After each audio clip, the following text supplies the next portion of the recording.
émissions préférées, elles sont toutes sur Radio Grand Lac. Parents autrement, en route vers une parentalité décomplexée avec Pauline sur Radio Grand Lac. Bonjour à tous et bienvenue dans votre émission dédiée à la parentalité et à la maternité. Aujourd'hui, on va aborder un thème hyper précieux et important pour moi parce que c'est toujours dans la continuité du respect, du consentement, du corps. On va continuer sur une thématique très corporelle puisque aujourd'hui, on va parler d'intimité et du respect du corps de l'enfant et de comment on peut l'accompagner à la découverte de cette partie intime et surtout l'accompagner avec beaucoup de douceur et de respect et de consentement autour de ça. Aujourd'hui, je suis donc accompagnée d'Amélie Meulement. Bonjour Amélie. Bonjour Pauline.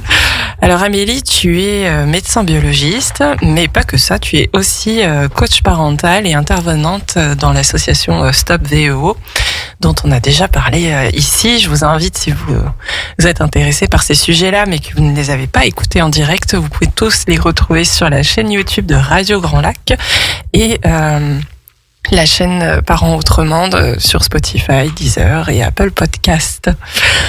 Alors Amélie, parle-nous un petit peu de toi, de comment t'en es arrivée à t'intéresser un peu à la parentalité et plus particulièrement aux violences éducatives ordinaires et puis le corps, l'intimité, le consentement, le respect de tout ça. Eh bien, donc tu l'as dit, moi je suis médecin biologiste de formation initiale, donc je le suis toujours actuellement. J'ai exercé 10 ans en labo d'analyse médicale et puis un petit peu aussi à l'établissement français du sang. J'ai 3 enfants et je me suis rapidement intéressée à la parentalité positive, bienveillante. Évidemment. Et voilà, c'est forcément, dès qu'on s'intéresse à la parentalité, on se pose beaucoup de questions. Ouais. On n'a pas toujours beaucoup de réponses. Mais c'est vrai que voilà, depuis que j'ai des enfants, j'étais vraiment dans cette optique de pratiquer cette parentalité bienveillante qui était vraiment qui me paraissait tellement logique en fait quand je lisais tous ces livres, ça me paraissait évident. Et pourtant, au quotidien, c'était pas facile finalement à mettre en œuvre. Ça c'est sûr, il y a une déconstruction entre ce qu'on aimerait faire, d'où on vient, ce qu'on apprend et puis le concret. Exactement. Il y a beaucoup de parents qui me le disent, me disent mais oui mais c'est super toutes ces choses que j'apprends, mais vraiment dans le vif du sujet, quand je suis très en colère, j'arrive pas à ne pas crier, à rester calme et tout, c'est hyper difficile en fait. Et on est vraiment rattrapé moi j'étais vraiment rattrapée par mes automatismes et en effet, on n'arrive pas des fois à avoir les réactions qu'on voudrait avoir, à être le parent qu'on voudrait avoir. Ouais. Et en fait, tout a commencé en fait en 2021, quand mon mari m'a inscrit à un stage de développement personnel. C'est un stage où on était censé un peu trouver notre mission de vie. Donc moi j'y suis allée un petit peu en touriste pour l'accompagner. Il est sympa quand même, ton mari. Mais ouais, c'était chouette, franchement, c'était chouette. Et ce stage en fait m'a fait découvrir en fait une partie de ma personnalité que j'avais plutôt laissée en sommeil jusqu'à présent. Moi j'avais un métier très technique. Ouais. J'étais pas du tout dans l'émotionnel et justement ce côté émotionnel est vraiment ressorti au cours de ce stage. Et c'est vrai que j'étais quelqu'un donc avec un métier analytique, j'étais quelqu'un d'assez rigoureux, rationnel. Ouais. Et j'avais d'ailleurs fait exprès, j'avais volontairement choisi une branche de la médecine qui était pas forcément proche des patients, où il y avait moins ce côté émotionnel, parce que justement pendant mes études ça avait été difficile. Ouais. Parce que oui, médecin biologiste, t'es dans les laboratoires d'analyse médicale, du coup, donc oui, c'est les éprouvettes et les tests. Exactement, les tubes à essai, les prélèvements biologiques. Ouais. Donc on est quand même au contact du patient, parce que on va avoir toute la phase de prélèvement et toute la phase d'explication du rendu du résultat, mais c'est vrai qu'on touche pas au corps, on est quand même, il y a plus de distance à la fois au niveau du corps et à la fois au niveau des émotions. Et donc j'avais choisi volontairement cette branche-là. Et là, ce stage, ça m'a vraiment justement reconnecté avec ce côté émotionnel. Et je me suis dit, il y a peut-être une piste à explorer. Donc j'ai souhaité faire un premier stage avec l'école d'Isabelle Filiosa qui s'appelle la grammaire des émotions. J'adore. C'est un stage qui est quand même assez puissant, qui m'a pas mal secouée. Et rapidement, en fait, j'ai fait le lien avec l'intérêt que j'avais pour la parentalité. Ouais. Et c'est vrai que Isabelle Filiosa, c'est quand même une des figures phares de la parentalité bienveillante en France.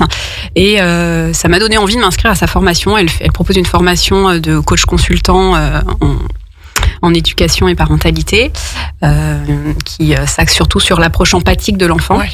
Donc très axé sur les besoins, les émotions. Et voilà, j'ai vu le programme, je me suis dit, allez, lance-toi, fais ça me passionnait. Je me suis dit au début, je le fais de toute façon pour moi. Enfin, c'était vraiment un choix de cœur.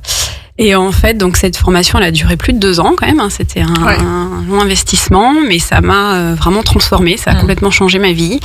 Ça a changé ma vie personnelle, ma parentalité et ma vision de l'enfant.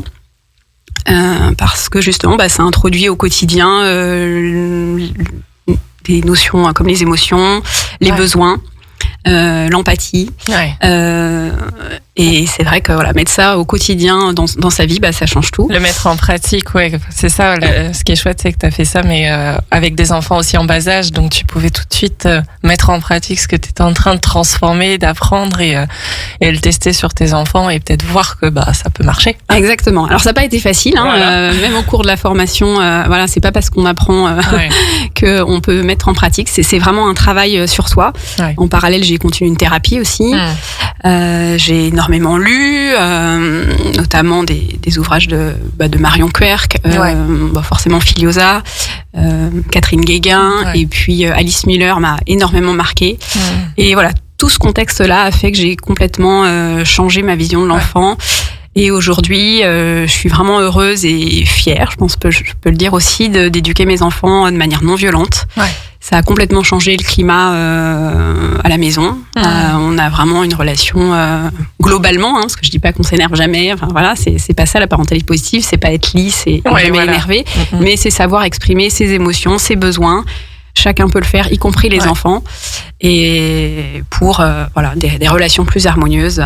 Ce qui est chouette avec ce partage, c'est quand même que tu mets en avant dans ton parcours quelque chose que beaucoup de femmes, je le disais juste avant qu'on prenne l'antenne, mais beaucoup de mamans en fait et de papas aussi peuvent partager, c'est-à-dire que ils ont l'envie de faire une éducation non violente et bienveillante, mais que en fait, s'il n'y a pas un travail, une prise de conscience personnelle, c'est pas parce que juste je décide de ça que dans certaines situations, je me retrouve pas à crier et à être dans le dans les reproches et finalement d'être dans une éducation violente. Mais justement, pour sortir de ça, pour switcher un petit peu nos comportements automatiques et notre cerveau, son fonctionnement, il y a vraiment un travail très personnel à faire sur soi, apprendre beaucoup de choses, c'est sûr, mais aussi, tu l'as dit, tu as fait une thérapie, c'est aussi aller voir d'où je viens en fait, qu'est-ce qui s'est passé pour moi, qu'est-ce que j'ai subi quand j'étais enfant et d'être au clair avec ça, quelque part. C'est indispensable.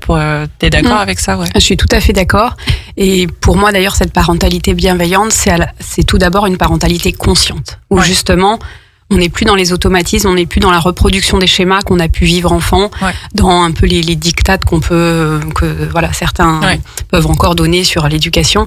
On réfléchit vraiment à qui on est et qu'est-ce qu'on veut transmettre à ses enfants et voilà, pourquoi on réagit comme ça. Et c'est vrai que c'est une parentalité qui est riche, mais qui demande de se remettre beaucoup en question et qui demande d'aller creuser un petit peu ce qu'on a vécu enfant. Et ça, des fois, c'est difficile.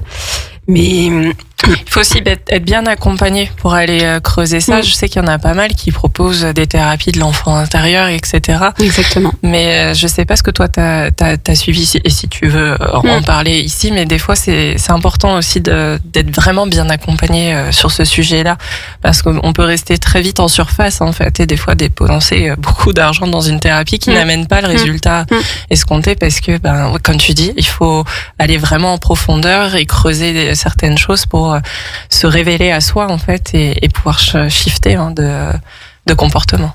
Ah oui, non mais c'est exactement ça, et c'est marrant que tu parles d'enfant intérieur, parce que justement une des choses qui m'a fait vraiment avancer aussi dans ma parentalité, c'est justement ce stage aussi. J'ai fait un stage de thérapie sur l'enfant intérieur, et c'est vraiment ça, parce qu'en fait à l'heure actuelle, beaucoup d'adultes ont une vision assez négative de l'enfant, vont voir des caprices, des manipulations, parce qu'en fait c'est un peu ce qu'on leur a renvoyé d'eux, ce qu'on leur a renvoyé d'eux quand ils étaient petits. Et en fait, ils vont avoir du mal à être en empathie avec l'enfant. Or, la base de l'éducation non violente, c'est vraiment ça, c'est arriver à comprendre ce que vit l'enfant et à être un peu en empathie avec lui pour pas interpréter son comportement de manière négative, mais comprendre le besoin, l'émotion derrière ce comportement pour l'accompagner au mieux vers un comportement qui nous paraît plus adapté. Ouais.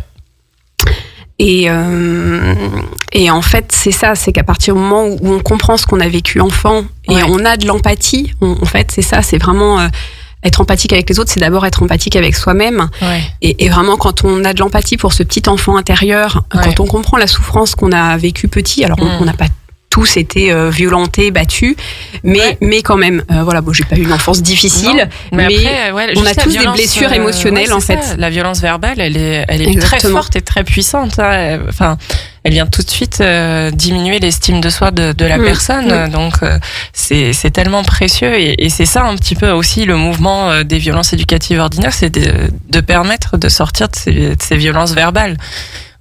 Parce qu'on a quand même fait un bond maintenant, même si ça reste encore, il reste encore des violences physiques, mais c'est surtout les violences verbales qui sont encore les plus dures à faire partir, parce que c'est comme tu dis, en fait, c'est comme si nous, les parents d'aujourd'hui, on cohabitait avec l'enfant qu'on a été, qui est vraiment pas, qui est un peu en détresse de ce qu'il a vécu et qui du coup continue d'exister à travers les mots qu'on peut adresser à nos enfants et parce que cet enfant à l'intérieur de nous a vraiment besoin qu'on prenne soin de lui et d'être vu, et d'être entendu et d'être amené un petit peu dans une autre direction, un autre chemin de plus bienveillant et puis où il va pouvoir se reconstruire et reconstruire l'estime qu'il a de lui-même. Ouais. Exactement. Et pour moi, c'est vraiment la première étape, c'est-à-dire être en empathie avec cet enfant intérieur, comprendre ce qu'il a vécu, comprendre ses émotions, ça va nous permettre aussi de pouvoir l'être avec nos enfants ou notre enfant. Exactement, oui. Et donc, forcément, j'imagine que, en toute logique, vu ce que tu nous décris là, l'intimité et comment on pouvait percevoir ça à l'époque, comment c'était abordé, de parler d'intimité, ça a été quelque chose qui a dû te toucher et te dire je veux faire autrement aussi là-dessus, n'est-ce pas? Exactement, et c'est aussi une opportunité que j'ai eue, parce qu'en fait, dans le cadre de cette formation que j'ai fait de coaching parental, j'ai eu l'occasion j'ai entendu parler de Myriam Félix qui a fondé donc l'IFACI, l'Institut de formation et d'accompagnement en santé sexuelle infantile, et elle proposait cette formation d'animateur pour des ateliers d'éducation à la sexualité et de prévention des abus pour les petits. Enfin, c'est ça qui est assez novateur, parce qu'on fait souvent de l'éducation à la sexualité pour les ados, mais pour les petits, c'était pas du tout encore développé.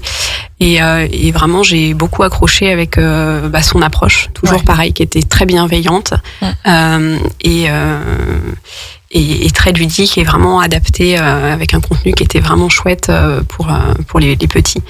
Donc c'est vrai que voilà, j'ai voulu compléter avec cette formation-là. Ouais, totalement. Alors, on va peut-être poser quelques mots sur justement la santé sexuelle infantile. Il ne s'agit pas du tout d'aller initier les tout petits à la sexualité ou ce genre de choses. Et c'est vrai que ce mot sexualité associé à infantile, ça fait peur à la plupart des personnes et des parents. Ce qui dénote du sujet tabou, en fait, déjà. Si on en ressent de la peur, c'est que il y a vraiment une vision très obscure et floue, en fait, du sujet et que, il y a encore beaucoup de chemin à parcourir, mais il s'agit vraiment plutôt de pouvoir permettre à l'enfant de grandir en ayant conscience de son intimité, de nommer les parties de l'intimité avec leur vrai nom et finalement dans le but, on est dans un système de prévention pour permettre à ce que des petits puissent savoir déjà dire en fait ça c'est ok, ça c'est pas ok, ça mon corps il m'appartient et il y a des gestes qui sont ok, par exemple si je vais aux toilettes et puis qu'on m'essuie, mais par contre dans d'autres situations non, c'est pas ok.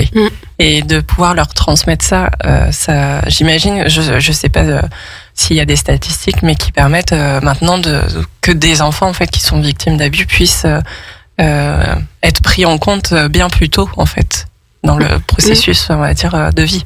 Bien sûr, les statistiques qui existent, c'est surtout sur les violences sexuelles. Le rapport de la Ciivise, il a été assez précis et il parle de 160 000 abus, en tout cas victimes de violences sexuelles chaque année. Donc ça fait quand même une agression toutes les 3 minutes, ce qui est quand même dingue. C'est trop grand, c'est beaucoup trop grand. Et justement, une des préconisations pour lutter contre ces violences, c'est la prévention. Ouais.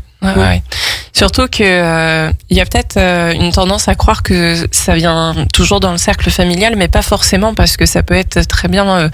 Et c'est pas pour faire peur, donc je vous dis ça, mais c'est juste pour ouvrir un petit peu le regard et pour montrer à quel point c'est important de sensibiliser les enfants à ça. Mais c'est que ça peut être par la personne qui garde l'enfant, ça peut être à l'école, ça peut être dans une activité sportive, ça peut être vraiment de n'importe quel adulte, c'est pas forcément que des parents. Bien sûr, mais en tout cas, les chiffres montrent que c'est quand même dans la majorité des cas dans l'entourage proche de l'enfant. L'entourage proche. On pourra avoir peur d'une rencontre extérieure ou autre, c'est quand même dans la majorité des cas dans l'entourage proche. Donc ce que tu décris, Et donc c'est en ça que c'est important que l'enfant puisse, parce que du coup c'est lui qui va pouvoir donner l'alerte, à moins que par chance on arrive à constater quelque chose, être pris sur le fait, mais sinon c'est quand même l'enfant qui va à un moment donné prendre du courage pour pouvoir dire voilà, il se passe ça et donc je crois que c'est pas normal.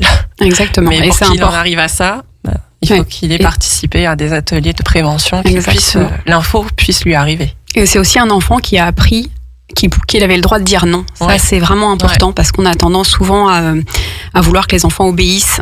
Dès qu'un adulte dit quelque chose, il doit obéir. Et ça, c'est la culture. Pour moi, l'obéissance et de la soumission.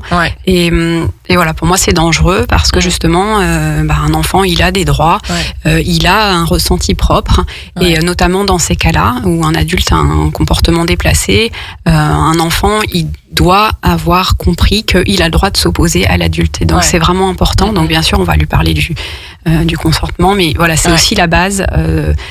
parce que c'est vrai qu'un enfant qui de base va être soumis, qui n'ose pas s'opposer, il va peut-être moins facilement, il va pas réussir à dire stop, déjà que dans cette situation-là, même un enfant qui est capable de s'opposer avec le stress qui peut suivre, avec la sidération, c'est extrêmement difficile des fois de s'opposer. On peut être complètement sidéré par le stress, mais voilà, au moins en effet, comme tu le dis, si on en a parlé avant, s'il y a eu une discussion, s'il a compris, entendu certains messages, voilà, ça peut que l'aider en tout cas dans ces situations. C'est vraiment pour faciliter quelque part sa compréhension de la vie.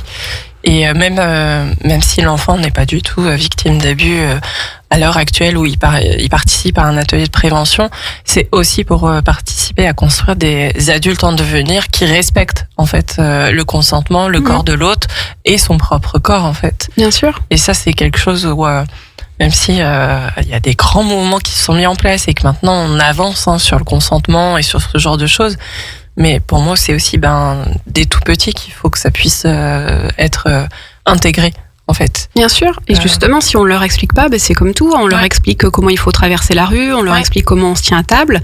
Et dès tout petit, dès en maternelle, les enfants au quotidien, ils sont confrontés à ces questions de frontières interpersonnelles. Et si on leur explique pas, donc c'est juste du vivre ensemble en fait. C'est vraiment du bien vivre ensemble. Mais tout petit, vous avez des situations à la maternelle où vous avez des enfants qui vont, moi j'ai eu ça, ma fille en maternelle, des enfants qui vont baisser le pantalon d'une petite fille ou d'un petit copain. Et voilà, c'est pas malveillant. Encore une fois, faut pas interpréter. Ils explorent, les enfants, ils sont en contact, ils explorent, ils testent. Mais ce qui est important, ce qu'on va avoir tendance beaucoup à punir, et en fait, qu'est-ce qu'il va retenir l'enfant ? Rien, il va se sentir peut-être mauvais, méchant, mais il n'a pas compris pourquoi.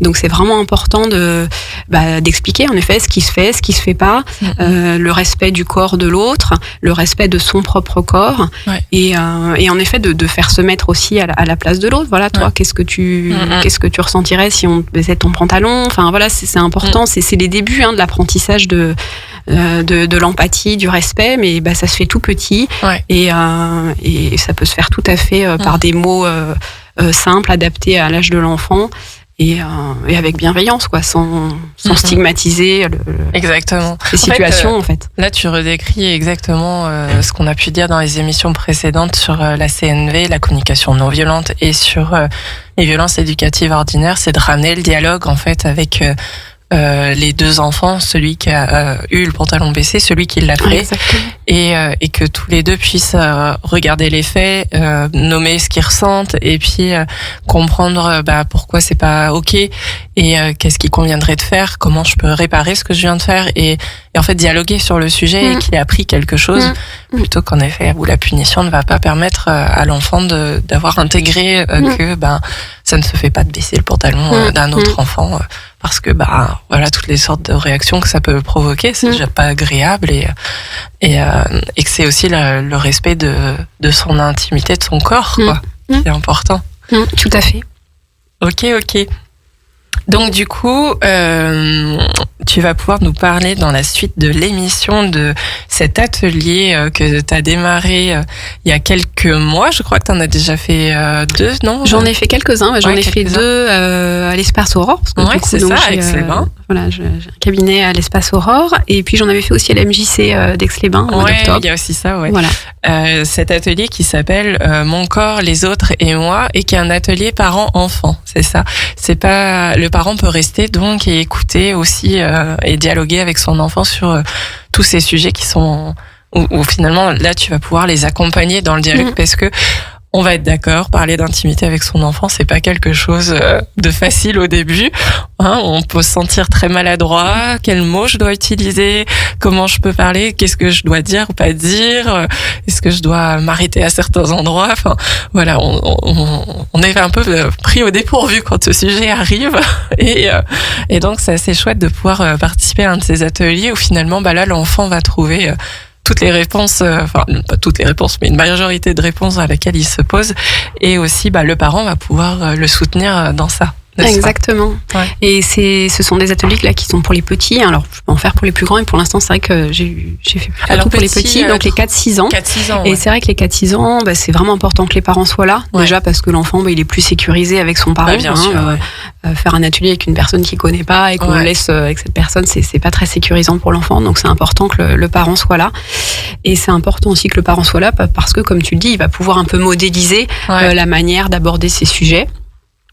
Et il sera au courant aussi de ce qui a été dit dans l'atelier. Donc ça, c'est vraiment important, parce que très souvent, les enfants, alors il y en a qui participent volontiers, qui sont très moteurs, parce que l'atelier est assez interactif. Puis il y en a d'autres qui vont être plus réservés, qui vont être plus dans l'écoute. Et c'est important que le parent soit là pour savoir ce qui a été dit, parce que souvent, à distance de l'atelier, quelques jours après, il y a des choses qui vont ressortir, les enfants vont en reparler. Et bien sûr, là, le parent, il va pouvoir rebondir sur ce qui est dit et continuer l'échange, en fait. Donc c'est important que les parents soient là. On va faire une courte pause musicale, et puis après, tu vas nous en dire un peu plus sur qu'est-ce qu'on apprend dans cet atelier. Moi, j'ai hâte de découvrir ça. Il y a plein de petits livres et des objets, des poupées qui sont sur la table à côté de nous. Alors, j'ai trop hâte d'aller explorer ça avec vous. Restez avec nous sur Radio Grand Lac, et à tout de suite. 92.1, les bonnes ondes de Radio Grand Lac. Parents autrement, en route vers une parentalité décomplexée avec Pauline sur Radio Grand Lac. Et nous voilà de retour dans votre émission dédiée à la parentalité et à la maternité, et notamment avec Amélie Meulement, où on aborde un sujet hyper important qui est le respect de l'intimité et la découverte du corps de l'enfant. Amélie propose un atelier pour les 3-6 ans qui s'appelle Mon corps, les autres et moi, à Aix-les-Bains, à l'Espace Aurore notamment, et puis il y a d'autres ateliers aussi à la MJC d'Aix-les-Bains. Et on va aller rentrer un petit peu dans le détail de qu'est-ce qu'il y a dans cet atelier qui est fait pour les parents et les enfants, afin de soutenir un petit peu comment je peux parler avec mon enfant de ce sujet-là, qui est pas souvent évident d'aborder. Moi-même, quand j'ai dû décrire l'intimité de mes enfants, qui me demandaient c'est comment ça s'appelle cette partie-là, et c'est vrai que ça m'a fait bizarre d'entendre ma fille de 2 ans et demi me dire maman, ça c'est ma vulve, par exemple. C'est pas un mot qu'on a l'habitude d'entendre, et pourtant c'est essentiel pour l'enfant qu'il se construise avec le vocabulaire exact de comment ça s'appelle en fait, et des différentes parties qu'il existe. Et je pense que du coup tu vas pouvoir nous dire, Amélie, pourquoi c'est si important en fait que les enfants puissent construire avec un bon rapport avec leur intimité. Mais c'est exactement ça. C'est en fait le but, c'est vraiment d'avoir une approche, une image positive de cette partie-là, comme n'importe quelle partie du corps. Enfin, je veux dire, notre corps, il il est constitué de plein de parties qui ont toute une fonction, qui ont tout un rôle. Et c'est vrai qu'historiquement, il y a une espèce de tabou autour de ces zones intimes. Et en fait, il n'y a pas lieu, quoi. En fait, l'enfant, pour qu'il ait une approche positive de son corps et plus tard, quand il sera adulte, de la sexualité, c'est important que, voilà, on donne les vrais mots. Une vulve, ça s'appelle une vulve. Un pénis, ça s'appelle un pénis. Alors après, ça n'empêche pas que dans la vie quotidienne, on parle de zézette, on parle de kiki, on parle de ce qu'on veut. Mais en tout cas, l'enfant sache qu'il y a un vrai mot, quoi. Et finalement, tu vois, là, ça me ramène à cette histoire ce moment où nos enfants nous demandent comment on fait les bébés et où je ne sais pas pourquoi commence cette histoire de la petite graine que papa apporte, etc. Et dans maman, dans son ventre, mais dans où c'est tellement flou et tellement pas très clair pour les enfants. Ils posent mille et une questions et on s'en sort pas de cette histoire de petites graines et de fleurs et de on sait pas trop. Alors que de leur raconter finalement la réalité des choses. Et c'est vrai que ça leur permet de bien savoir en fait comment un bébé est construit et comment ça s'appelle. Les hommes et les femmes sont pas faits pareil. Les femmes, elles ont un utérus. Et moi, je disais que c'était leur maison dans laquelle ils avaient grandi chacun. Et puis après, ils ont emprunté un toboggan qui s'appelle le vagin. Et ensuite, ils sont sortis par la vulve, quoi. C'est d'ailleurs comme ça qu'elle a appris ce mot-là. Mais ça leur paraît évident, en fait, cette histoire-là, racontée comme ça, sans forcément rentrer dans le détail de l'acte sexuel, mais juste, eux, ils veulent savoir comment sont faits les bébés, pas forcément comment toute cette notion de plaisir ou de quoi que ce soit. Ils veulent juste savoir ça. Et cette histoire-là, en tout cas, elle leur fait vraiment sens. Et ils apprennent déjà les termes techniques de ce qu'il a. Et quand maman a ses règles, c'est beaucoup plus simple de lui dire oui, tu te souviens de la maison utérus, et elle enlève le papier, et le papier, c'est du sang, et qui s'écoule par le toboggan qu'on avait appelé vagin. Ben voilà, t'as trouvé une super histoire laquelle t'es à l'aise et avec laquelle t'as pu raconter ça à tes enfants, c'est super chouette. Moi, ce qui me paraît important quand les enfants posent des questions, c'est déjà de pas forcément devancer leurs questions, parce qu'il y a des enfants qui vont s'y intéresser à des âges différents. Et déjà d'accueillir la question, on n'est pas forcément à l'aise, mais c'est vrai que c'est chouette finalement qu'ils posent la question et de valoriser le fait qu'ils posent la question. Et ce qui est super important, c'est en fait déjà de leur retourner la question pour savoir un peu déjà eux qu'est-ce qu'ils connaissent en fait des fois ils posent la question mais ils ont déjà des notions où ils en ont parlé, où ils posent la question parce qu'ils en ont parlé à l'école. Et donc c'est vraiment important déjà de comprendre eux où ils en sont pour éventuellement corriger, compléter si ça nous paraît si c'est pas exact ou autre et voilà, partir de ce qu'ils savent et sans forcément devancer. Et puis après on peut leur demander de reformuler ce qu'ils ont compris. Et ensuite, tu peux combler les trous quand toi, tu commences à dire « Ok, donc ça, t'as pas très bien compris, on peut en reparler. » Ou même s'autoriser à dire « J'ai besoin de réfléchir un petit temps. » Voilà. Si tu veux, demain, c'est samedi, et on prendra un temps pour en reparler. Et moi, ça me laisse le temps de me préparer à répondre à cette question et de pas être dans forcément la réactivité du tac au tac, quoi. Exactement, si on sait pas quoi dire. Et ça, c'est important de lui verbaliser. C'est-à-dire, écoute, c'est une question très importante que tu me poses là. J'ai pas envie de te répondre n'importe quoi. Tu sais, je te propose, comme exactement tu viens de dire, qu'on en reparle après. C'est ça. Et une fois qu'on a répondu, ce qui est important aussi, c'est pas forcément tout de suite tout dire. Voilà, on peut apporter quelques éléments. Et lui dire, ok, ça te convient? Est-ce que c'est suffisamment précis? Ça te va comme réponse? Et voir si lui, de lui-même, il repose d'autres questions, il veut aller plus loin. Parce qu'en fait, on n'est pas forcément obligé de tout expliquer dès le début. L'enfant, il va aussi à son rythme. On peut donner les informations par petits bouts. Et c'est important de tâter un peu le terrain, voir qu'est-ce qu'il a envie de savoir en fait, quoi. Exactement ce que j'allais dire, de vraiment rester centré mais est-ce que je réponds à ta question, c'est quoi que tu veux savoir. Exactement. Précisément.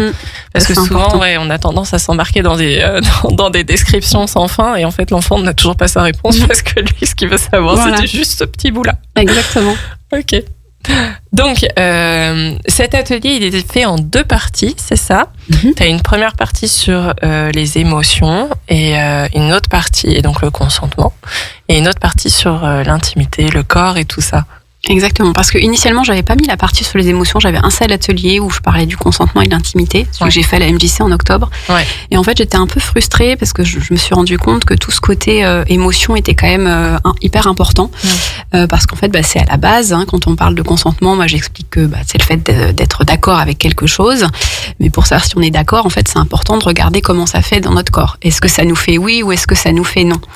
Et donc la première chose, c'est vraiment que l'enfant il soit connecté en fait avec lui-même et connecté à son ressenti.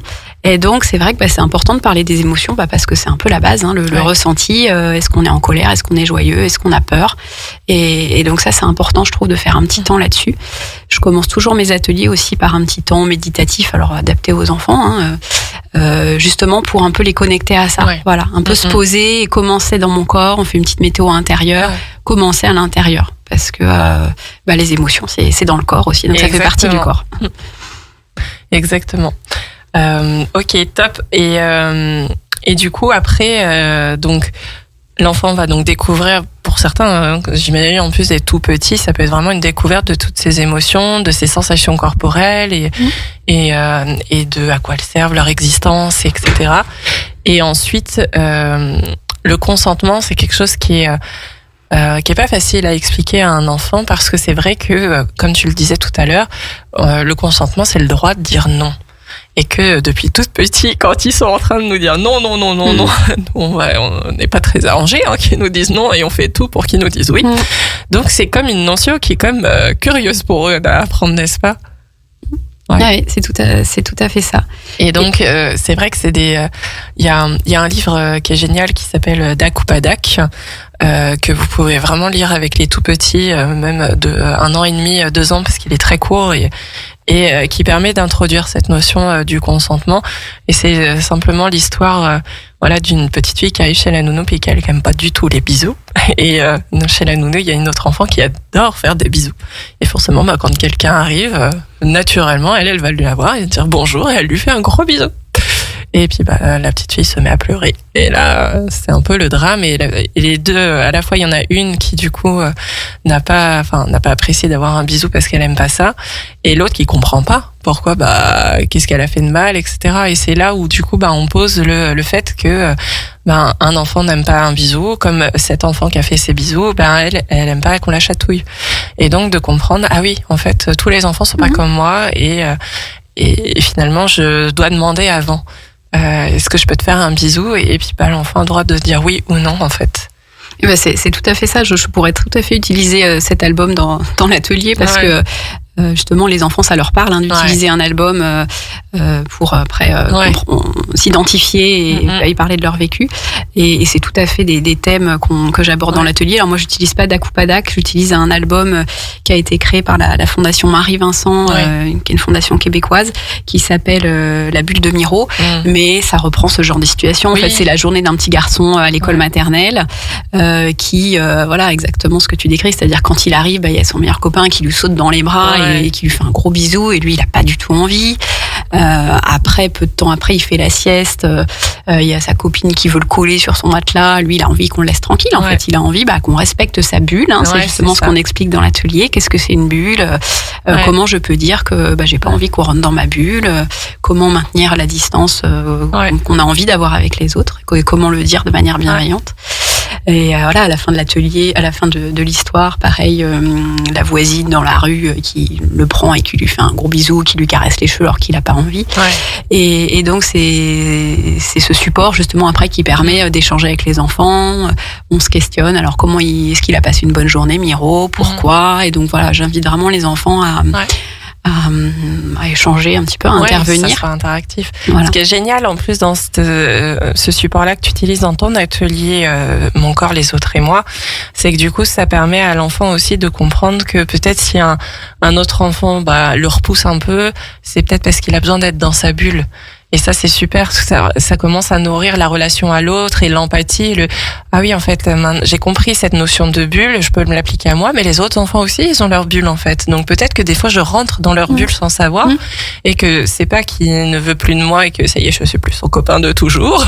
Non, c'est juste là qu'il a besoin d'être dans sa bulle, et c'est super de leur amener, en fait, cette vision-là, parce que c'est de ça qu'ils ont besoin pour qu'il y ait moins de conflits à l'école et plus de bienveillance. Donc c'est comme quoi on parle d'intimité, mais en fait on parle d'autre chose là, et c'est complètement relié, quoi. Mais oui, parce que on est toujours au quotidien, on est en contact avec d'autres personnes, et donc c'est la base de l'apprentissage des relations, en fait. C'est juste les frontières interpersonnelles, la distance, c'est du quotidien, et donc les enfants ils ont besoin de l'apprendre, c'est important. Et c'est pour ça que parler d'intimité, en fait, dès le plus jeune âge, c'est plutôt pouvoir leur permettre de construire des bonnes relations sociales avec les autres personnes du même âge qu'eux et des autres adultes aussi, en fait. Oui, bien sûr, c'est vraiment des axes. Et alors, sur l'intimité, qu'est-ce que tu utilises comme support? Je suis très curieuse, je vais t'amener des petites poupées là-bas. Alors, du coup, dis-nous tout sur ces petites poupées. Les petites poupées, donc à la fin de chaque atelier, en fait, il y a un petit jeu qui est fait justement entre le parent-enfant. Et donc, l'atelier sur l'intimité, c'est en effet avec ces petites poupées. Donc, c'est des petites poupées qui sont sexuées. Là, tu vois pas parce qu'elles sont habillées, mais si je les déshabille, c'est soit des petits garçons, soit des petites filles. Enfin, avec les parties intimes qui sont vraiment bien représentées. Ça y est, on a quitté enfin la sphère du tout lisse, et puis et donc voilà, il y a des petits garçons avec un pénis et des petites filles avec une vulve. Et donc vous voyez pas, mais il y a aussi des différentes cultures qui sont représentées, avec plutôt une culture asiatique, une culture métisse. Ça, c'est chouette aussi. Ouais, c'est des poupées, des poupons Paola Arena qui font ça, et c'est vrai que pour ça ils sont chouettes. Ouais. Et en fait, on va inviter les enfants, donc après leur avoir expliqué justement les notions d'intimité, les interdits aussi, on n'en a pas parlé, mais bien sûr, on va parler des parties intimes, qu'est-ce que c'est, qu'est-ce qu'on a le droit de faire, qu'est-ce qu'on n'a pas le droit de faire, donc c'est vraiment important. Et donc les enfants, en fait, je vais leur proposer de coller des gommettes. J'ai 3 types de gommettes, j'ai des gommettes rouges, des gommettes oranges et des gommettes vertes. Okay. Et en fait, ils vont s'amuser, ils vont prendre chacun une poupée et ils vont coller des gommettes en fonction de la couleur. Donc le rouge, c'est les parties vraiment les parties intimes, les parties qui appartiennent qu'à eux et que personne en dehors d'eux a le droit de toucher. Les parties vertes, c'est les parties qu'en général on peut être amené à toucher chez les autres, ou que les autres peuvent leur toucher de manière simple, on va dire, dans les contacts habituels. Et les parties oranges, ça dépend. Ça va dépendre de si on a envie, ça va dépendre du contexte, ça va dépendre de la personne aussi. Par exemple, maman, elle a le droit de me caresser la tête parce que je veux bien, mais la voisine, non, j'ai pas envie. Donc voilà, ça dépend des gens, ça dépend du type de contact. Donc en fait, on les laisse un petit peu manipuler. Il n'y a pas forcément de bonne réponse. En général, ils vont quand même mettre du rouge sur justement les fesses, le sexe. Ils ont bien compris ça. Après, des fois, il y a du rouge sous les pieds parce que vraiment, ils détestent qu'on leur chatouille les pieds. C'est génial, parce que c'est vrai qu'il y a des zones du corps où on est hypersensible et qu'on n'a pas trop envie qu'on nous les tripatouille, même des adultes, quoi. Et de permettre à l'enfant de déjà le dire, tu vois. Exactement. Moi, sous les pieds, franchement, j'aime pas ça. Voilà, donc il y a des fois il y a des couleurs qui bien sûr qui changent d'un enfant à l'autre, et comme tu dis, c'est important que ils en prennent conscience, qu'ils l'expriment, qu'ils échangent sur le sujet aussi avec leurs parents. Donc les parents, c'est intéressant parce que justement ils voient aussi ce que l'enfant a compris, ils sont eux-mêmes étonnés des fois de ce que l'enfant peut dire. Donc voilà, ça fait en plus un moment un peu sympa. Moi, c'est ça aussi que j'aime bien dans ces ateliers parents-enfants, c'est que c'est vraiment un temps d'échange, de complicité qui nourrit le lien en fait entre le parent et l'enfant. Et du coup, voilà, le jeu, ça en fait partie. Trop bien. Restez avec nous sur les ondes de Radio Grand Lac dans votre émission Parents Autrement. On fait une courte pause musicale et puis on va continuer ce sujet passionnant de l'intimité de l'enfant. Radio Grand Lac 92.1, le grand bain de la vie locale. Parents autrement, en route vers une parentalité décomplexée avec Pauline sur Radio Grand Lac. Allez, c'est parti pour cette dernière partie d'émission. Si vous avez loupé le début de l'émission avec Amélie Meulement, on est en train de parler de santé sexuelle infantile, de l'intimité, comment parler de l'intimité avec son enfant, et notamment du consentement et du respect du corps, de soi, de l'autre, de sa bulle. On a un peu déjà bien évoqué le sujet, mais donc si ça vous intéresse, n'hésitez pas à aller sur la chaîne YouTube de Radio Grand Lac et vous aurez le replay de l'émission dans quelques jours. Alors Amélie, j'aimerais bien qu'on puisse aller voir un petit peu plus comment tu parles de l'intimité avec l'enfant, et notamment comme tu me disais, t'es médecin, donc il y a ce côté aussi qui est là, hein, c'est les doubles cartes qui sont présentes durant l'atelier, mais c'est d'inviter les enfants à connaître leur corps et surtout comment on peut en prendre soin, c'est ça? Exactement, donc ça c'est vraiment plutôt sur le deuxième atelier qui s'appelle le corps et l'intimité. Et en effet, avant de parler de l'intimité et de la prévention des abus, c'est plutôt ça, sur la fin de l'atelier. Moi j'ai vraiment à cœur d'inviter l'enfant à découvrir son corps dans l'entièreté de son corps. Ouais. Donc je commence par décrire un petit peu, il y a le corps intérieur et puis le corps extérieur, et toujours pareil dans le but de connecter l'enfant à son corps. Le corps intérieur, on va l'inviter à... Donc c'est tout ce qu'on voit pas, donc c'est les bruits du cœur qu'on peut entendre, les bruits de l'estomac, du système digestif. Donc c'est important. Et les petits gargouillis, les battements du cœur, voilà. Donc tout ça c'est important, d'en avoir conscience. On s'étale pas, mais on en parle. Le corps extérieur, après c'est tout ce qui se voit, tout ce qu'on peut toucher. Donc toutes les parties du corps en fait sont importantes. Donc moi j'aime bien faire jouer les enfants avec les différentes parties qui montent leurs coudes, leurs genoux. Alors il y a des parties simples, il y a des parties peut-être plus compliquées. Est-ce qu'ils savent où c'est la hanche? Est-ce qu'ils savent où c'est le talon? Donc ça va dépendre des âges. Du coup, Donc ça les fait bouger, c'est sympa. Et puis j'ai vraiment à cœur aussi de, tu le disais, moi en tant que médecin, j'ai à cœur la santé des enfants et le fait de qu'ils prennent soin d'eux-mêmes. Et donc j'aime bien délivrer des messages de prévention, que oui, leur corps, ils en ont qu'un, ça sera le même pour toute la vie, et donc c'est important d'en prendre soin. Et comment on en prend soin? Et des petites choses de base, on va se laver, on va manger, on va bien manger, on va dormir. Alors ils me disent on va faire du sport, on se lave les dents, souvent il y a plein de réponses qui fusent, mais je pense que c'est des messages aussi importants à leur transmettre dans ce type d'atelier. Bien sûr, ouais. Top. Bon, et je suis curieuse parce que donc sur le plateau, je vous ai dit, il y avait des petites poupées qui sont adorables, mais il y a aussi 2 gros chiens. Ils n'ont pas la même couleur, mais ok, ce sont des marionnettes avec des têtes de chiens dedans. À quoi ça nous sert? Mais oui, donc ça c'est Ricky. C'est Ricky et Bouboule qui sont présents surtout dans le premier atelier et qui m'aident à faire un petit jeu sur le consentement. Donc je sais pas les gars, là vous voulez vous présenter? Oh oui, nous, oh là là, on est un peu stressés, c'est la première fois qu'on passe à la radio. Moi, c'est Ricky, moi j'aime bien jouer avec les enfants au jeu du consentement. Et puis lui, c'est Bouboule. Bonjour, moi c'est Bouboule. Moi j'aime bien aussi jouer avec les enfants au jeu du consentement. En fait, c'est un jeu parents-enfants et bien les parents et les enfants se posent des questions l'un puis l'autre pour voir.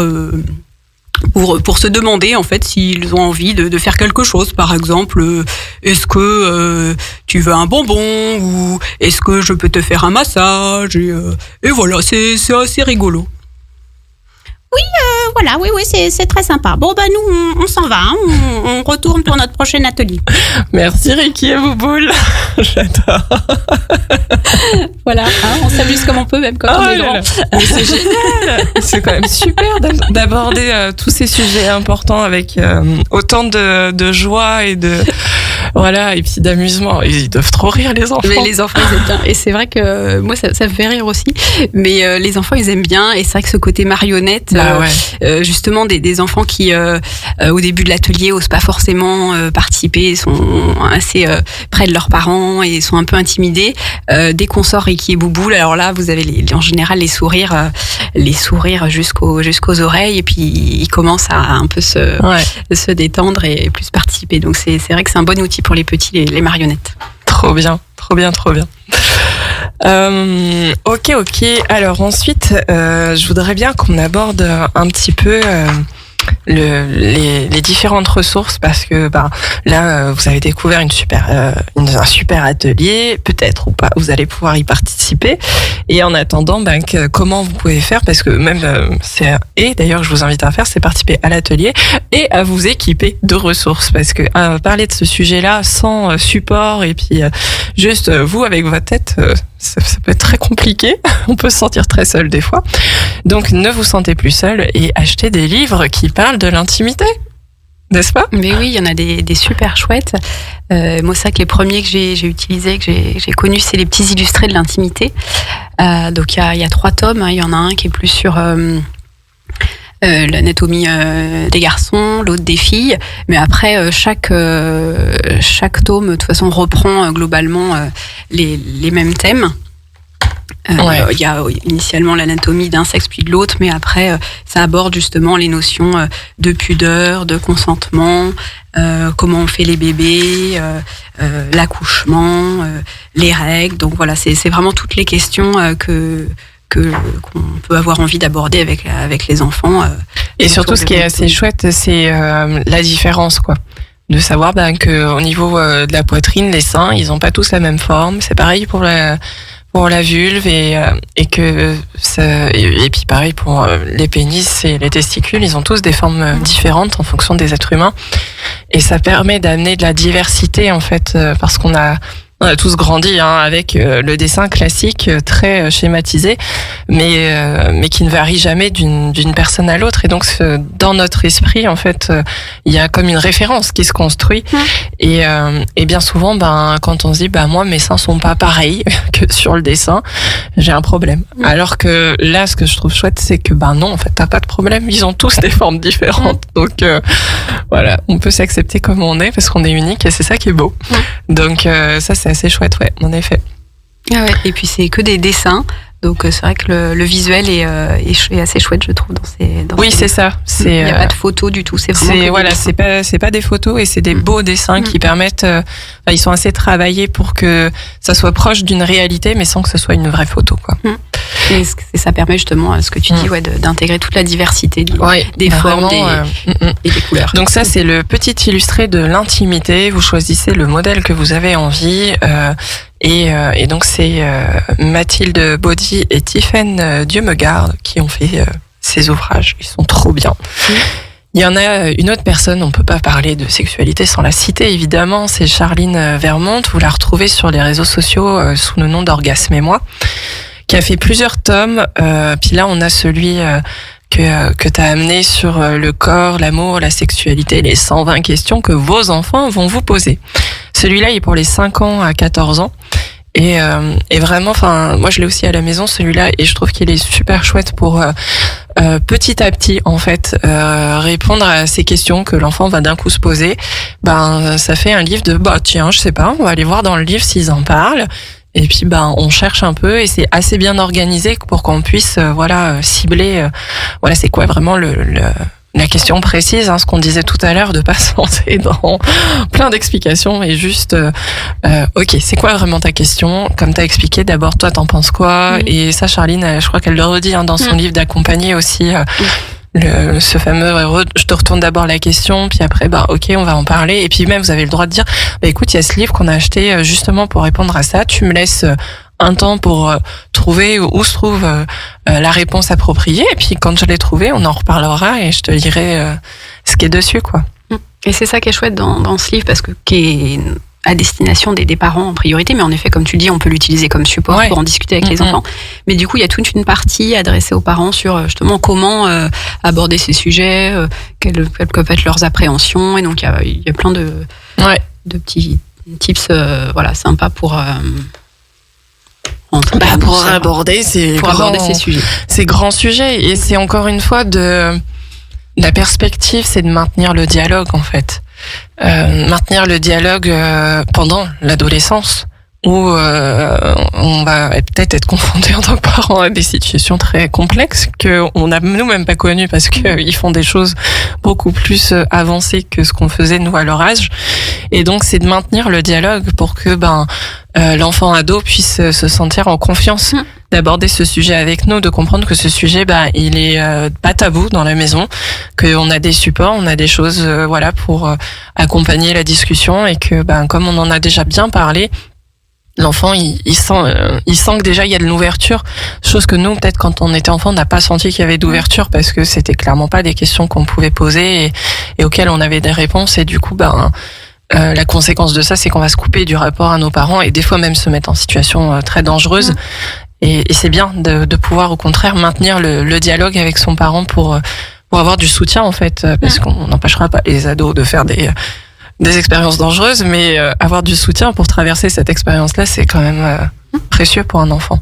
Bien sûr, c'est essentiel ce que tu décris, et cette confiance, elle se construit tout petit, en fait, parce que si on n'a pas eu ce lien avec nos enfants petits, à l'adolescence, qui est la période où ils vont chercher plutôt à s'émanciper, à se différencier des parents, et s'il n'y a pas ce lien qui s'est créé, ça va être compliqué de le recréer. Or, à l'adolescence, les enfants, en effet, ils ont encore bien sûr besoin de leurs parents comme figure de soutien. Alors, bien sûr, sans être intrusif et forcément en parler volontairement avec eux ou autre, c'est important qu'ils sachent que les parents sont là, et que et les laisser venir à nous s'ils ont des questions, s'ils ont des problématiques, s'ils sont confrontés.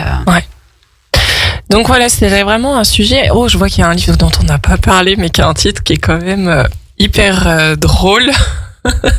Oui, il est chouette celui-là aussi, c'est le petit guide de la foufoune sexuelle. Je remercie ma sœur qui me l'a offert d'ailleurs récemment, et qui est très très bien fait aussi pour les petits à partir de 4 ans, qui aborde aussi tous ces sujets. Tiens, je te le montre là. Vous alliez voir sur... et puis je veux pas dire, mais la fille femme qui est représentée là, elle a des poils sur les jambes. Oui, on a tous des poils. Et oui, on a tous des poils. Et c'est pas mal, hein. On a tous des poils, on a tous des émotions. Ce qui est sympa aussi dans ce livre, c'est que justement, il déconstruit aussi un petit peu les stéréotypes malheureusement de genre qui peuvent encore circuler. Les garçons, ça pleure pas. Non, pleure pas comme une fille. Donc non, bien sûr, tout le monde est équipé pour ressentir des émotions, et tout le monde pleure. C'est normal, c'est une émotion normale. Ouais. Donc voilà, tout ça, c'est des messages essentiels. Ouais, exactement. Ouais, encore un autre support qui peut, vous soutenir pour aborder ce sujet. Et même si votre enfant vous a pas encore posé de questions ou quoi que ce soit, juste d'avoir le livre en fait chez soi, je trouve que c'est montrer en fait que ça peut avoir sa place. Et un jour, peut-être que l'enfant va s'en saisir, et c'est très bien. Et peut-être que ça servira pas parce qu'il n'y a pas de besoin, mais en tout cas de faire ce pas en disant ok, ça a sa place. Voilà, c'est un sujet comme un autre qui peut être abordé en famille. Exactement. Et puis peut-être quelque chose que vous pouvez commencer à faire avec votre enfant, même dès la naissance en fait, on n'y pense pas. Mais c'est comme on va être l'acteur de soins, et donc on va toucher ces parties intimes de notre enfant serait-ce que pour le nettoyer de ses couches. De commencer ce petit tips, de le prévenir là je vais toucher tes parties intimes. Par exemple, si c'est une fille, je vais écarter tes lèvres. Et même si on a l'impression que c'est un bébé et qu'il s'en fout royalement, c'est comme commencer à prendre un automatisme de prévenir l'enfant que je vais toucher à ton intimité, et que du coup, il est pas, des fois vous le voyez, le bébé va même sursauter parce que c'est une zone qui est sensible en fait. Et quand on le prévient, il y a comme quelque chose de ok, je sais que tu vas aller là, et on ouvre déjà le dialogue en fait, et on commence à mettre les bases finalement du consentement. Peut-être qu'un jour votre enfant vous dira j'ai pas trop envie sous la douche, c'est qui lave ton intimité, c'est toi ou c'est moi? Et là on rentre vraiment dans ce jeu du respect, de l'intimité, du consentement. Donc c'est aussi, vous voyez, des choses simples qu'on peut faire à la maison, mais qui commencent à changer la donne de quel regard on pose sur cette partie-là du corps. Ouais, c'est extrêmement important ce que tu viens d'aborder aussi. Ouais, donc voilà, et ça c'est facile à mettre en place, il faut juste penser à poser la question. Merci Amélie d'avoir été sur les ondes de Radio Grand Lac avec nous. Eh bien, merci à toi Pauline et à tous pour votre accueil. Est-ce que tu as un prochain atelier qui arrive bientôt? Alors là, j'ai 2 ateliers, mais c'est les deuxièmes parties, donc ils sont déjà complets, mais j'en reprogrammerai sur le mois de mars. Donc le mieux peut-être, je sais pas, peut-être sur le site de Radio Grand Lac, je peux mettre des coordonnées, ou sinon il faut aller sur le site de l'Espace Aurore, vous avez mes coordonnées. D'accord. Et après je peux vous inscrire sur le groupe Facebook, parce que ces ateliers plus globalement s'appellent aussi les petits cortiqués, on n'en a pas parlé, donc j'ai un groupe Facebook où j'avertis, on peut rejoindre le groupe Facebook les petits cortiqués. Alors je me suis trompée, c'est pas le groupe Facebook, j'ai un groupe WhatsApp où j'informe des prochains ateliers, donc il suffit de m'envoyer son numéro de téléphone et je vous intègre dans le groupe WhatsApp. D'accord. Et si on veut te contacter, on te trouve comment sur les réseaux Internet? Alors sur les réseaux, sur LinkedIn et sur Facebook, j'ai une page justement qui s'appelle Les Petits Cortiqués. D'accord, ok. Et sur LinkedIn, on te trouve avec ton nom de famille Amélie Meulman. Ouais. Meulman, M-E-U-L-E. Voilà, je crois que d'ailleurs c'est comme ça que tu m'as trouvé. Oui, c'est comme ça que je t'ai trouvé. Je sais pas comment cette publication est arrivée dans mon fil actuel. Je fais, mais c'est trop bien. Merci pour ton invitation en tout cas. Et avec grand plaisir. Moi j'ai plus qu'à vous souhaiter une bonne fin de journée, de profiter encore de la très belle musique de Radio Grand Lac et puis à une prochaine. Radio Grand Lac.